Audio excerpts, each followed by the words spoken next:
Bienvenidos al curso virtual de proceso oral en materia civil, dirigido por la ETI Oralidad Civil que preside el doctor Héctor Lama More. El día de hoy iniciamos la unidad 2 del mencionado curso y tocaremos el tema la audiencia preliminar en los procesos civiles. Antes de entrar al tema de la audiencia preliminar específicamente, creo que es muy importante que nos ubiquemos dentro del ámbito en el cual vamos a tratar el tema de la audiencia preliminar. Entre las diversas formas de tutela jurisdiccional que el proceso puede dar, la cognitiva, la ejecutiva, la cautelar, la de urgencia, la anticipada u otras en las que podamos pensar, cuando hablamos de audiencia preliminar, estamos hablando de una etapa del proceso dentro del proceso ordinario en el que se despliega la forma de tutela jurisdiccional cognitiva. Esto es, no podemos pensar en una audiencia preliminar, ni en un proceso ejecutivo, ni en uno cautelar, ni en uno de distinta naturaleza. Solo podemos hablar de audiencia preliminar en aquellos procesos en los cuales se despliega la tutela jurisdiccional cognitiva. Con lo cual, eso nos permite ubicar dentro de todos los tipos de procesos a la audiencia preliminar en un tipo de ellos.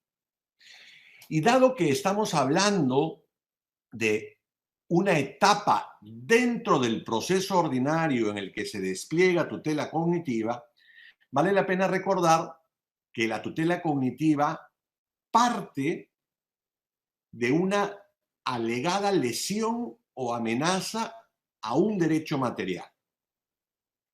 Y esta lesión o amenaza a un derecho material genera que el titular de ese derecho pretenda al órgano jurisdiccional la aplicación de un remedio que el ordenamiento jurídico prevé para la protección de ese derecho material frente a esa situación de lesión o amenaza. Entonces, ese pedido concreto de protección a ese derecho material se materializa en la pretensión que se incorpora en la demanda. Y esta pretensión, como sabemos nosotros, tiene dos elementos. El petitorio, que no es otra cosa que la descripción del remedio jurídico que el demandante está solicitando que se aplique a su caso concreto, y en lo que se conoce como la causa petendi, es decir, cuáles son las razones fácticas y jurídicas que justifican que se solicite la aplicación de ese remedio. Entonces, a partir de una situación extraprocesal, que es la lesión o amenaza a un derecho material, el titular de ese derecho, cuando acude al proceso, formula una pretensión ya dentro del ámbito del proceso, indicando qué pide y por qué lo pide. Dado que lo que estamos hablando está en el ámbito del proceso ordinario, de la tutela cognitiva, de esta pretensión se le corre traslado, se le informa, se le comunica al demandado, que es la persona frente a la cual se pide la aplicación de este remedio concreto. Y el demandado tiene la posibilidad de oponerse a esa pretensión, indicando dos cosas. Primero, que rechaza la aplicación del petitorio que el demandante pretende y va a exponer cuáles son las razones de ese rechazo. Entonces, esta primera etapa que se da dentro del proceso, que es una etapa que nosotros conocemos como postulatoria, porque el demandante propone su pretensión o sus pretensiones y el demandado formula su oposición o sus oposiciones a las pretensiones del demandante.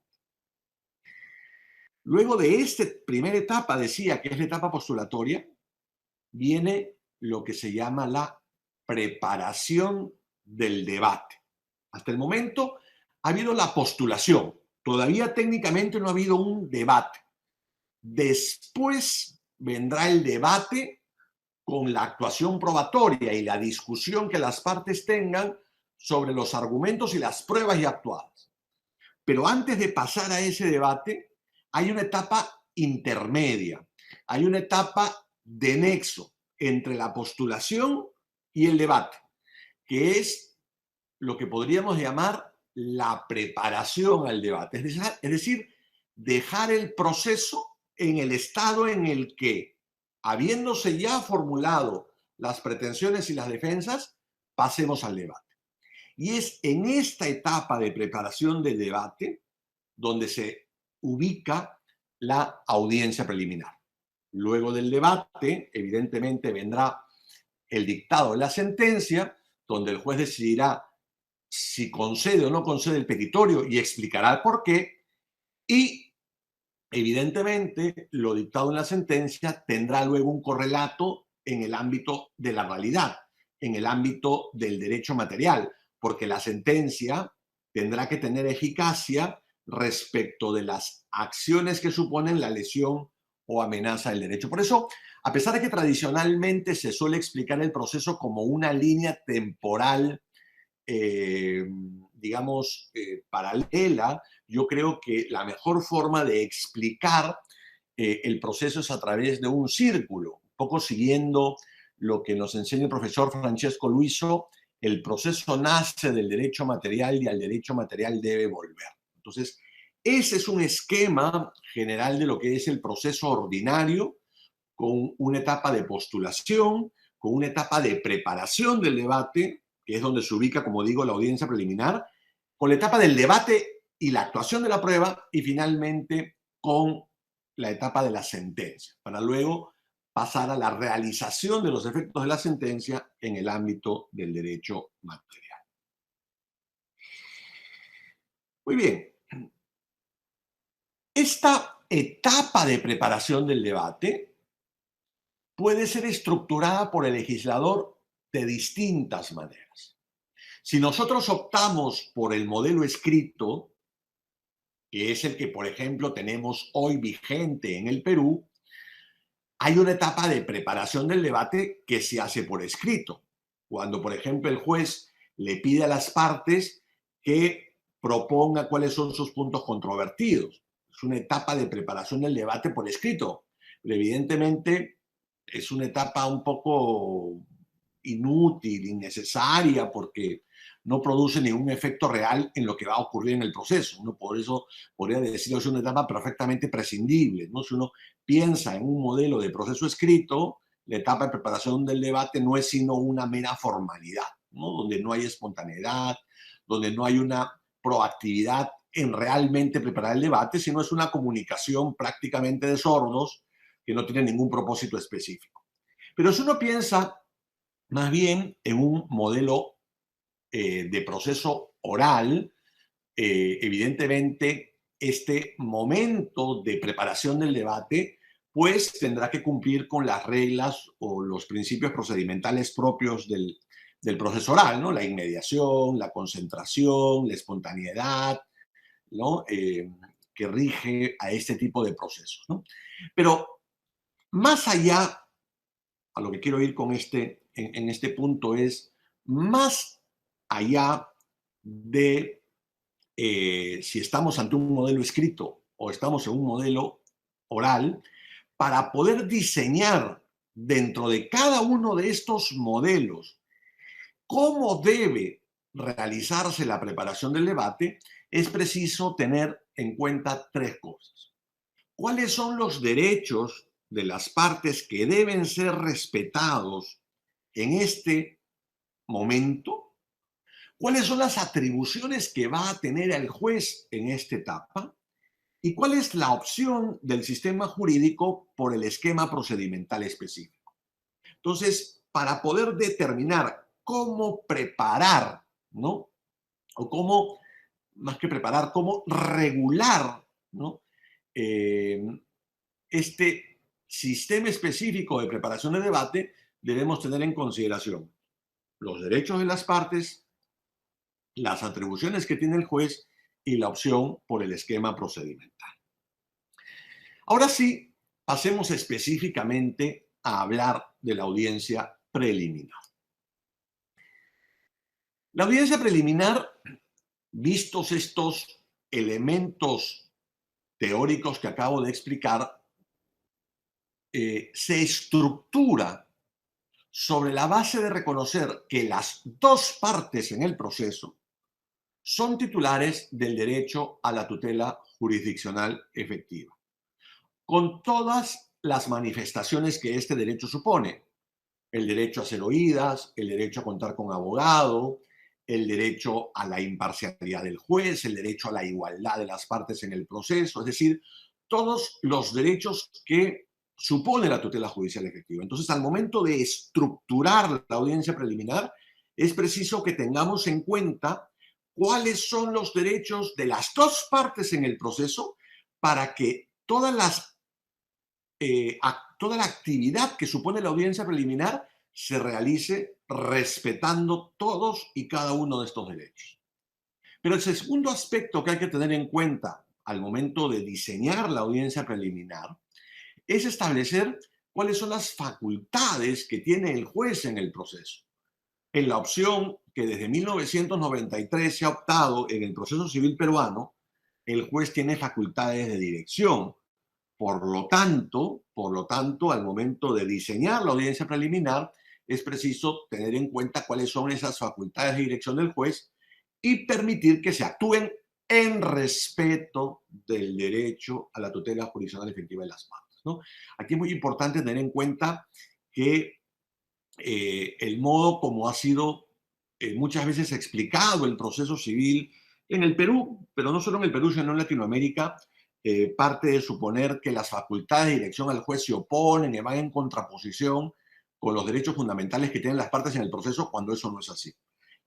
El juez tiene facultades de dirección, sí, pero los límites que tienen esas facultades de dirección están dados por la Constitución y se expresan a través del derecho a la tutela jurisdiccional efectiva de las dos partes. Y el tercer aspecto a considerar en el diseño de la audiencia preliminar es que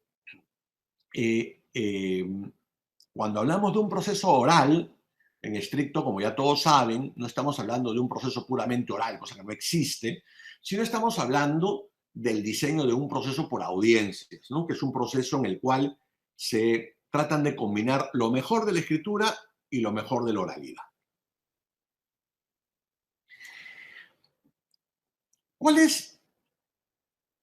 ¿Qué debe haber ocurrido para que nosotros pasemos a la audiencia preliminar? ¿Qué debe haber ocurrido procedimentalmente hablando para que pasemos a la etapa de la audiencia preliminar? Debe haber concluido la fase de postulación de pretensiones y defensas, esa fase postulatoria a la que me refería hace un momento.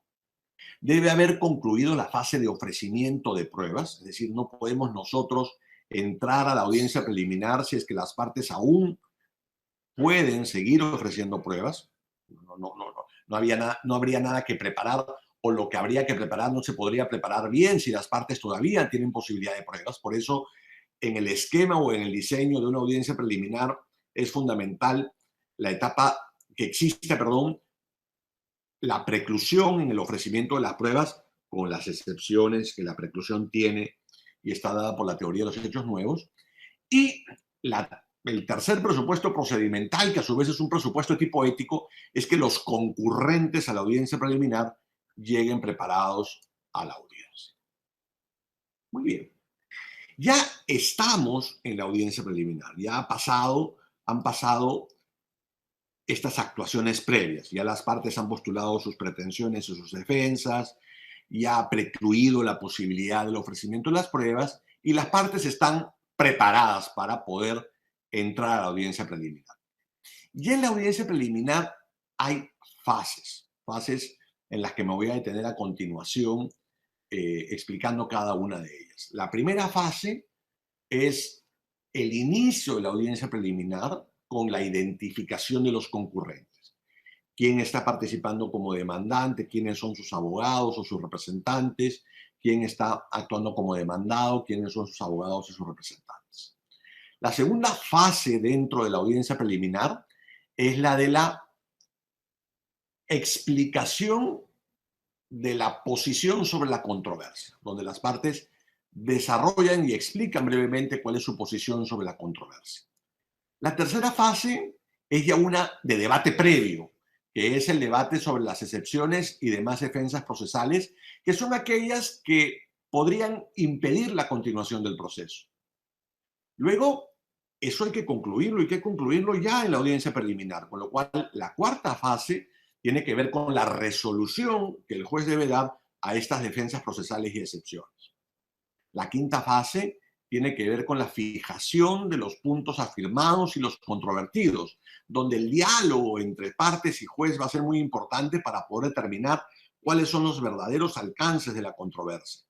La sexta fase, una vez determinada cuál es realmente la discusión entre las partes, pasaremos a establecer cuáles son los medios probatorios que se admiten o cuáles son los medios probatorios que se rechazan.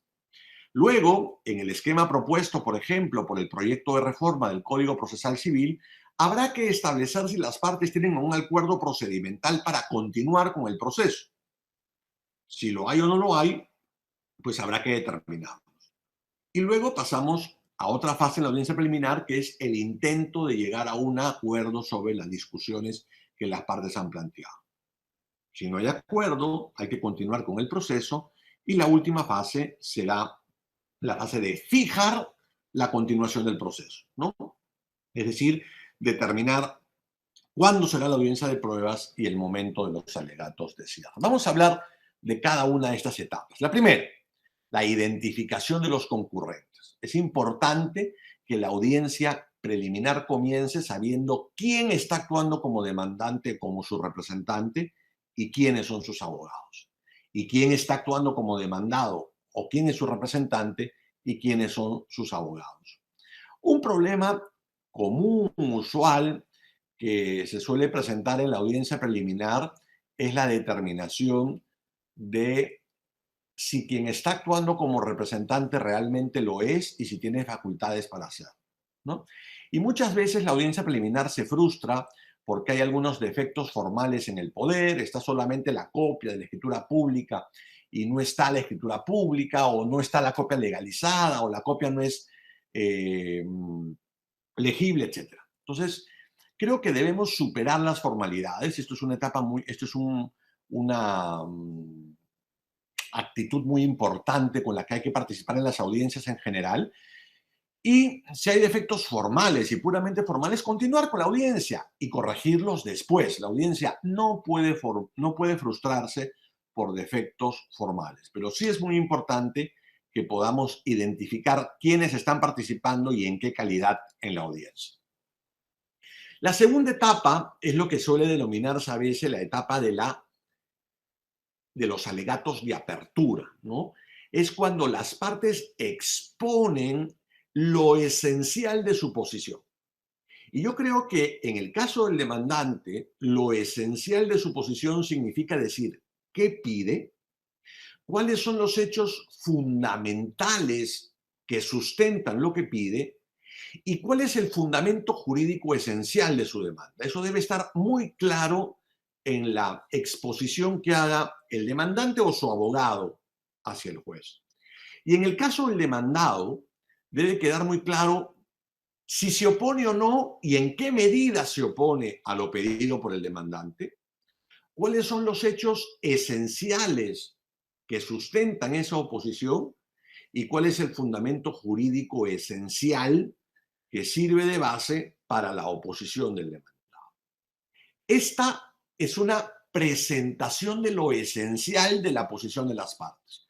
No es el desarrollo amplio de los argumentos, sino la idea central que cada una de las partes debe exponerle al juez para presentar al juez lo esencial de su caso y para que se entienda luego qué cosa es lo que va a ocurrir en el proceso. Hecha esta breve presentación de las excepciones, recuerden ustedes que a la audiencia preliminar se llega luego de la etapa postulatoria, con lo cual se llega luego que el demandado, entre otras cosas, ha formulado sus excepciones. Si ha habido excepciones, corresponderá que el demandado explique las excepciones, lo haga oralmente. Entonces, el demandado tendrá que, en primer lugar, identificar qué excepción propuso. ¿Qué está pidiendo con ello? La nulidad de todo el proceso, la nulidad de parte del proceso, la conclusión del proceso. ¿Qué es lo que exactamente está pidiendo con ello? ¿Por qué le está planteando? ¿Cuál es este defecto procesal que justifica que plantee la excepción? ¿En qué sustenta ello? ¿Cuáles son las pruebas? ¿Cuáles son los argumentos que sirven de base para ello? ¿Y por qué, a su juicio, ese defecto impide continuar el proceso? Una vez que se ha escuchado el sustento de las excepciones por parte del demandado, corresponderá que el demandante se defienda. Habrá que escucharlo. Y el demandante deberá dejar claro en este momento por qué no se incurre en el defecto que el demandado alega que es aquel en el que se incurre en el proceso, por qué no corresponde amparar la excepción del demandado, o por qué a pesar del defecto, el proceso puede continuar. Luego de haber escuchado oralmente a las partes, corresponde que en ese momento el juez expida una resolución sobre las excepciones, decidiendo si la ampara o no la ampara y cuál es la consecuencia de ampararla en caso que la ampare. Y en el caso de no ampararla, determinará la consecución del proceso. Y pasamos a una etapa que para mí es el corazón de la audiencia preliminar, que es la más trabajosa y que de alguna manera supone una primera etapa en la escritura de la sentencia que debe hacer el juez. El juez, con ayuda de las partes, va a determinar realmente cuál es la controversia, realmente cuál es el corazón de la controversia. Este es el momento donde se podrá establecer la litis contestatio, ¿no? Digamos, es decir, dónde está realmente la discusión concreta.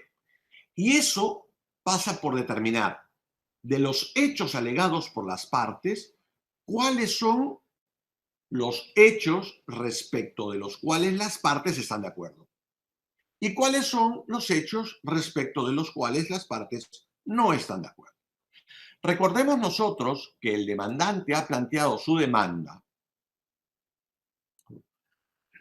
invocando un petitorio y estableciendo cuáles son los hechos que sustentan el petitorio. El demandante tiene el hecho 1, el hecho 2, el hecho 3, y sobre estos hechos el demandado en su contestación se ha opuesto. Y si se ha opuesto, seguro, al hecho 1 el demandante ha dicho no hecho 1. Al hecho 2 el demandante ha dicho no hecho 2. Al hecho 3 el demandante ha dicho no hecho 3. Bueno, estos tres hechos son hechos controvertidos, son hechos discutidos. Pero luego, al contestar la demanda, el demandado ha alegado un hecho nuevo, un hecho no invocado por el demandante, perdón, no un hecho nuevo, sino un hecho no invocado por el demandante, el hecho número 4. Y luego el demandante, va a tener la posibilidad de referirse a este hecho invocado por el demandado. Y seguramente lo va a negar. Este también será un hecho controvertido. Pero el demandado ha invocado también otro hecho no invocado por el demandante, el hecho 5. Y sobre esto el demandante está de acuerdo. Pues este es un hecho afirmado o un hecho por las dos partes o un hecho aceptado por las dos partes. El demandado puede haber alegado el hecho 6 y el demandante se opondrá. Entonces, el juez tiene que hacer esta tarea de identificar cuáles son los hechos esenciales que sustentan la demanda y cuáles son los hechos esenciales que sustentan la oposición del demandado. Y establecer si entre ellos hay aceptación o discordancia. Es perfectamente posible que haya un proceso donde haya la negación de todos los hechos esenciales. Puede ser incluso que haya la negación de algunos hechos, pero puede ocurrir también que haya la aceptación de todos los hechos invocados por el demandante, ¿no? Entonces, Eso generará que la discusión no sea fáctica, sino jurídica. Se dan los procesos de puro derecho. Pero es importante que nosotros hagamos esto conjuntamente, partes y juez, en esta audiencia, porque permitirá que el juez comience a escribir su sentencia. O sea, lo primero que hace el juez es determinar qué hechos se aceptan y qué hechos se niegan. Entonces, una etapa fundamental en la audiencia preliminar, es el corazón, quizá la etapa que más tiempo va a tomar. Una vez que tengamos claridad sobre cuáles son los hechos discutidos y cuáles son los hechos aceptados, evidentemente el juez podrá comenzar a depurar la prueba sobre la que se va a debatir. Evidentemente el juez podrá identificar qué medios probatorios se refieren a los hechos aceptados y los excluirá, porque serán medios probatorios, innecesarios. No hay necesidad de actuar prueba sobre hechos aceptados por las partes. Más bien, los medios probatorios servirán para poder dar información al juez sobre los hechos controvertidos, sobre los hechos realmente discutidos. Pues sobre esos, el juez emitirá una resolución admitiendo. Y si ha habido alguna cuestión probatoria formulada, sea por el demandante, sea por el demandado, este será el momento también en el que el juez las resuelve. Una vez con esto ya se preparó, fíjense el debate, ¿no? Ya sabemos qué cosa es realmente lo discutido y cuál es el material que proporciona información sobre lo discutido. Y luego, en el esquema planteado por el proyecto de Código Procesal Civil, pasamos a una etapa que no está en el Código Procesal Civil actual, que es la determinación de los acuerdos procesales. Es decir, el juez preguntará a las partes si hay algún acuerdo procesal, ¿no? Aquí puede ocurrir que el acuerdo procesal ya exista, ¿no? Porque esté en el contrato o porque las partes han llegado ya a un acuerdo previo a la audiencia. Entonces, en ese caso, las partes le informarán al juez que existen estos acuerdos. Pero puede ocurrir también que el juez pregunte en ese momento si es que las partes quieren llegar a un acuerdo procesal. Por ejemplo, sobre el calendario para la actuación de las pruebas. O puede ocurrir que en ese momento una de las partes tome la iniciativa y proponga llegar a un acuerdo procesal. O incluso el juez puede proponer a las partes que por las circunstancias específicas del caso y su complejidad se pueda, si existe intención de las partes, llegar a ciertos acuerdos. Aquí hay libertad, hay flexibilidad en el esquema propuesto en el proyecto de reforma del Código Procesal Civil para determinar si hay un acuerdo procesal de las partes. Pasamos a una etapa muy importante en esta audiencia preliminar, que es la de la conciliación, ¿no? Si existe un acuerdo, aquí puede ser que las partes le adelanten al juez que ha habido negociaciones previas y que están cerca de llegar a un acuerdo. Otra vez puede ocurrir más bien que una de las partes tome la iniciativa, o el juez pregunte, o el juez proponga, o el juez, esto también en el esquema de la propuesta de reforma del Código Procesal Civil, si ve que hay real intención de llegar a las partes y que las partes están en una situación compleja, puede más bien derivar el caso a un centro de conciliación, o el juez seguir el procedimiento conciliatorio. Se lee el que funja también de conciliador, ¿no? Si no hay conciliación, pues habrá que seguir con el proceso. Ya no en la audiencia preliminar, ya hay que ver a futuro qué es lo que sigue, qué es lo que continúa, ¿no? Y corresponderá que el juez, pues, fije la audiencia de pruebas y el alegato de cierre, ¿no? Si hay medios probatorios que actuar, lo que corresponderá es que en el diseño de la propuesta de código, que el juez le pregunte a las partes si hay un acuerdo sobre el cronograma de actuación de la prueba. Si no hay un acuerdo, es el juez el que fija la fecha de la audiencia de pruebas. Pero podría ocurrir que, dado que ya ha admitido los medios de prueba luego de establecer los puntos controvertidos, el juez aprecie que no hay medios probatorios que actuar, en cuyo caso el juez allí dirá, bueno, dado que no hay medios probatorios que actuar, los escucho. Y las partes tendrán que dar las conclusiones o alegatos finales o de cierre. Y allí El juez podrá incluso sentenciar o dispondrá que el proceso se encuentre a la sentencia y sentenciarlo. Esta es, digamos, en resumen, lo que ocurre en las fases de la audiencia preliminar. Para terminar, hay 4 directrices de conducta en una audiencia preliminar. Primero, la puntualidad de todos, ¿no? Hemos estado acostumbrados a la puntualidad de las partes, ¿no? La exigencia de la puntualidad para las partes y no para el órgano jurisdiccional. Todos deben respetar la puntualidad, jueces y partes, ¿no? La segunda directriz es que el juez debe dirigir personalmente la audiencia y también los abogados y las partes deben estar personalmente. Es decir, es, una, es un momento donde todos deben estar personalmente para poder realizar los importantes actos que hay que realizar en esta audiencia. La buena fe, que es un parámetro de conducta de todo el proceso, pero en el que aquí se manifiesta de manera evidente y espontánea, y la flexibilidad. Este es un parámetro de conducta para todos, para juez y para las partes. Deben ser todos muy flexibles, deben actuar todos con buena fe y apertura para que la audiencia preliminar cumpla su finalidad. Bueno, con estos temas espero que haya quedado claro 3 cosas. Uno, cuál es, digamos, el contexto en el que se ubica la audiencia preliminar. 2, qué es la audiencia preliminar y qué fases tiene. Y 3, cuáles son las directrices de conducta que deben mostrar todos los intervinientes, partes y juez, en el momento del desarrollo de la audiencia preliminar. Gracias por su atención.